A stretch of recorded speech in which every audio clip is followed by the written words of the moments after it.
Kampung Herbal ini sebenarnya kan momennya dulu itu waktu kita jadi peserta lomba Kampung Herbal itu tahun 2014. Berarti setelah itu kita ikut lomba, kita juara kedua, baru kita cadangkan 2015 kampung kita kasih nama Kampung Herbal. Oh. Apa yang mendasari Pak kampung ini mendapat predikat Kampung Herbal? Ya, yang pertama tadi momen lomba tadi itu, yang lomba Kampung Herbal waktu itu Taman Herbal. Oh, Taman Herbal Yang diadakan oleh salah satu produk jamu nasional. Oh. Itu kita jadi juara 2 di tingkat kota Surabaya. Dan yang paling penting lagi adalah kondisi yang tidak nyaman. Dalam arti begini, lahan yang ada di sini adalah lahan rawa. Oh, ini awalnya nih rawa. Oke. Nah, di situ kan kondisi yang tidak nyaman, warga akhirnya melakukan pengurukan lahan. Kita perbaikilah yang dulunya adalah rawa setinggi pusar orang dewasa, kita uruk. Setelah kita uruk, kita belum ada planning waktu itu. Iya. Kita apakan ini setelah kita uruk? Nah, kita tanam, akhirnya kita tanam. Warga loh, kalau kita tanam tidak ada manfaat yang bisa dimanfaatkan banyak orang, kayak percuma. Hanya kita sharing lagi dengan warga yang lain, kita bikin herbal. Waktu itu herbal ya cuma sedikit. Nah, dari lahan yang ada itu, Gayung Bersambut, kelurahan mengajak kita untuk lomba itu tadi. Nah, jadi waktu kondisi yang tidak nyaman itu, ya contohnya nyamuk ya. Iya. Pada saat musim hujan itu nyamuk, karena genangan begitu banyak. Kemarau ini rumput kering. Ya, rumput kering di mana resiko kebakaran Besar ya. besar sekali. Jadi ada berapa kali kebakaran rumput yang ada di sini. Oh, di sini Pak. Ya, tingginya yang setinggi. Oh. Ya, itu beresiko sekali. Ya, itu salah satu langkah warga untuk memperbaiki lingkungan gitu. sekitar. Berarti apa tidak serta-merta langsung warga mau ya kalau dikatakan toh gimana? Jadi kita lakukan sebenarnya tidak secara kolektif. Iya. Waktu itu yang pertama adalah satu rumah, di depannya diuruk, di depan rumah saya uruk. Akhirnya yang lain mengikuti. Ini lahannya warga atau gimana Pak? Bukan, ini lahan fasilitas Oh, umum Fasum ya. yang dikelola oleh Pemkot. Oke. Terus sekarang Pak, bicara jumlah tanaman ada berapa di sini? Sekarang yang kita koleksi kita itu sekitar ada 200-an 200 jenis tanaman. Oh gitu. Berarti semua bermanfaat ya, tanaman-tanaman yang bermanfaat untuk kesehatan, kurang lebih gitu. Hampir semua bermanfaat, dan yang belum tahu manfaatnya mungkin karena studinya belum ada.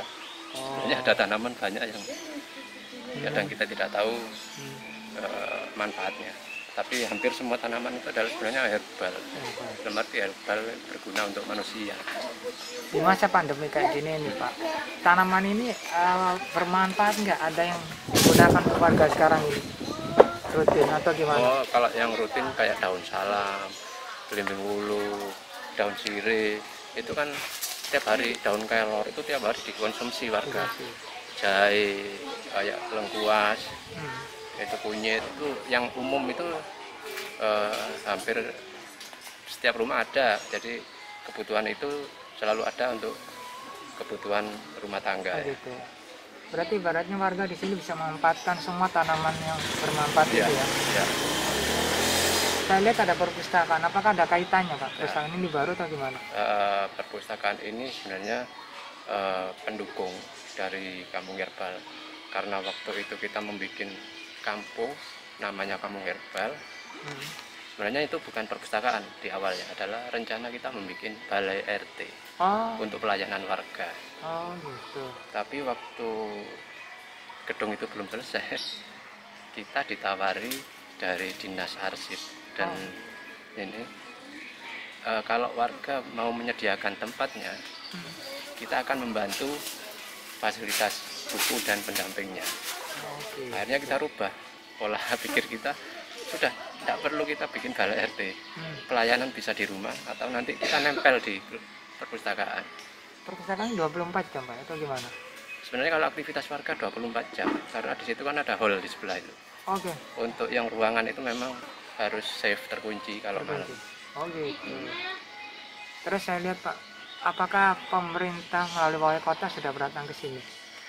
Wali kota, kalau wali kota secara fisik datang ke sini, yang kalau Bu Risma belum pernah. Kalau Pak Eri sebelum jadi wali kota sudah ke sini. Oh gitu, sudah ke sini. Iya. Oh. Pada saat awal pandemi kemarin itu kan, Ya. kampung kita menjadi ikon kampung herbal. Waktu itu kan gaungnya kuat sekali waktu itu. Herbal menjadi salah satu obat ya. Bukan obat, maksudnya menangkal Ya. menangkal dari corona untuk meningkatkan imun tubuh gitu. Jadi pemerintah kota langsung menurunkan humasnya datang ke sini untuk melakukan studi di sini. Oh gitu. Terus apa harapannya Pak yang mau disampaikan ke masyarakat untuk kampung herbal ini? Ya, kampung herbal ini kan kita berdiri dalam keadaan pas-pasan. Kita melakukan secara swadaya.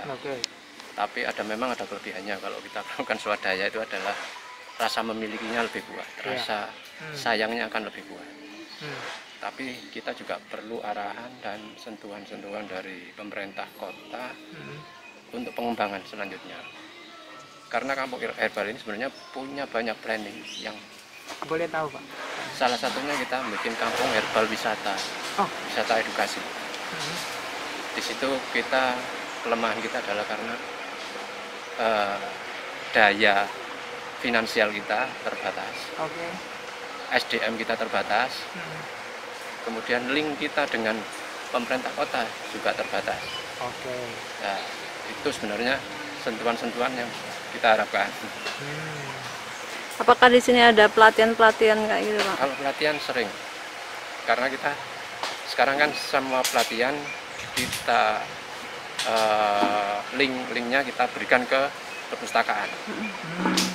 Jadi fasilitas perpustakaan itu kita gunakan untuk kegiatan seperti itu. Berarti ada pemberdayaan juga. Ada. Ya? Oh gitu. Yang sudah dilaksanakan pelatihan apa aja Pak?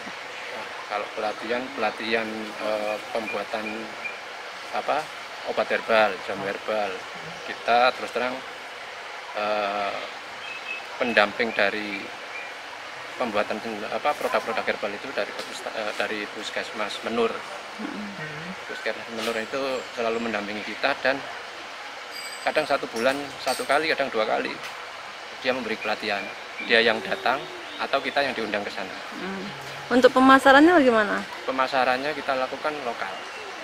Jadi kita belum punya brand yang cara hukum ada registrasinya, ada BPOM-nya, itu kita belum. Ya, makanya SDM kita terbatas. Tiap hari produksi atau tertentu aja nih? Ada produk-produk tertentu yang tiap hari produksi. Berarti sekarang ada kan? Ada. Berarti produknya itu tahan sampai berapa lama karena belum ada itu label seperti itu. Kita mengambil durasi yang terpendek. Jadi tanpa pengawet karena kita mungkin hanya 1 minggu ya. Itu pun penyimpannya harus di dalam kulkas. Itu ketika dibuat produk itu pernah enggak lebih daripada 1 minggu?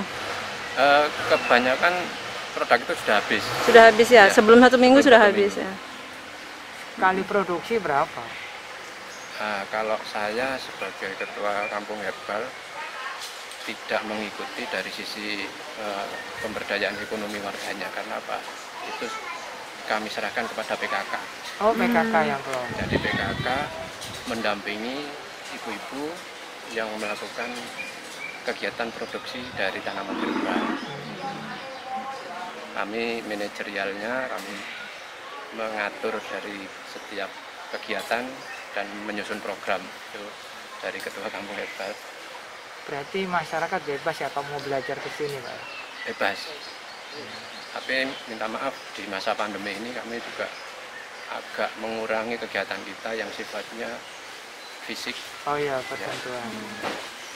Jadi, mohon maaf kalau ada tamu-tamu kita yang kemarin yang katanya mau datang terus kita tolak. Itu bukan kita tidak mau, karena kita juga harus mengikuti aturan dari pemerintah. Berarti kebanyakan tamunya dari lokal aja Pak ya? Oh enggak, bahkan dari luar negeri. Ah, itu baru saya mau tanya. Boleh tahu dari mana Pak yang sudah pernah bertemu? Kemarin itu dari forum UCLG. Oh, UCLG itu negara-negara se-Asia Pasifik. Waktu itu diwakili oleh 15 negara. oh, oke. Dia datang untuk melakukan studi banding di sini. Oh gitu. Berarti Pak, ini bisa jadi semacam edukasi, bisa jadi edukasi ya, wisata edukasi ya? Betul.